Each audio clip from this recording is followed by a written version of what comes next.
Painful autumn budget 2024. You have it. There are the words from our Prime Minister. This is actually a shout out as well to Mr. T Pain 1945 on YouTube. Thank you for the comment to do this video today. So I'm going to dive straight into this. This is red hot news. So I'm actually going to read verbatim. There's a budget coming in October and it's going to be painful. We have no other choice but to give the situation we're in. So those with the broadest shoulders should bear the heaviest burden. That's why we're cracking down on non-doms. Those who have made it a mess should have to do the bit to clean up. That's why we're strengthening the powers of water regulator, etc. So what we can see from this is, as with any taxes, what is the easiest thing to do when it comes to tax is either tax everyone, tax the masses, or tax the wealthy. Okay? So what we can expect, and I would say the majority of our client bank are people who you could probably refer to as being wealthy.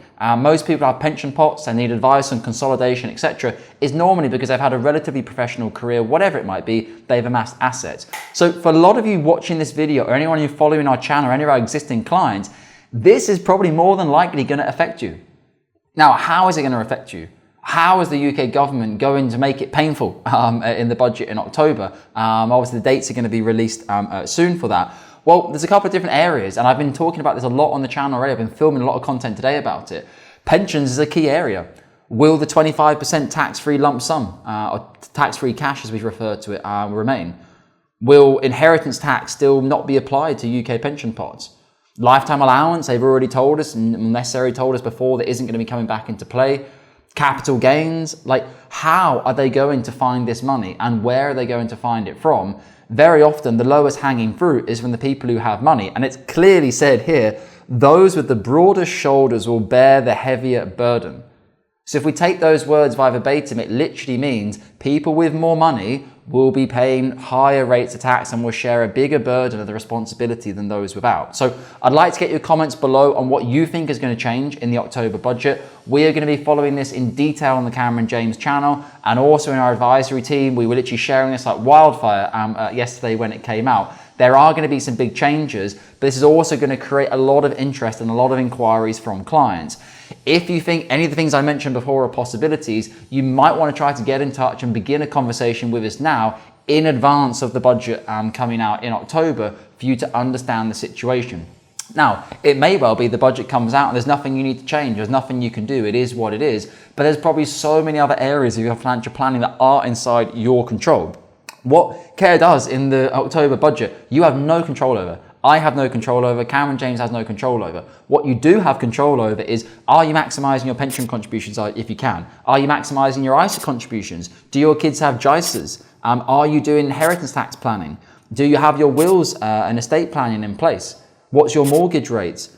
Do you have protection in place? What about critical illness, life insurance? All these different areas of your financial planning that could trip you up between now and ONS statistic of 84 years old or whatever it is. What can you do to protect yourself and your family as opposed to just worrying about what's going on in the media? My advice to my clients is always take control of your financial planning. No one else will. Yes, we have charges here at Cameron James. Yes, if you go over to our cost section, we have a 1, 2 or 3% initial charge depending upon the value of your investment. Yes, we have a 1% ongoing annual management charge, but come and talk to our clients. Come and talk to people who've been working with us for over 5 years and see whether they value working with us and what changes they've made in their financial planning. The amount of people who say to me, Dominic, I wish I'd met you 10 years ago. I wish I'd met Cameron James, 10 years ago, 15, 20 years ago, I wish I'd had a financial advisor. Clients must be saying that for a reason. So get in touch with a financial advisor, whether it's us, whether it's someone else, someone you think is reputable, and get their professional opinion. Most good financial advisors will write you a free recommendation report. It's not free. We're having to pay for it to be written. We're having to pay all financial advisors on PAYE contracts at Cameron James. So you have to be very, very careful understanding nothing is free, but people are doing that work because they want to start a relationship with you. So go and accept that work, have it for free at your end, and then be able to make an informed decision on your retirement and whether you want to work with a financial advisor or not. Let me know in the comment section below any questions you have about the autumn budget, and I will be sure to do another video. And again, big shout out to Mr. T Pain 1945. Thank you very much. And as always, take care of UK pension assets.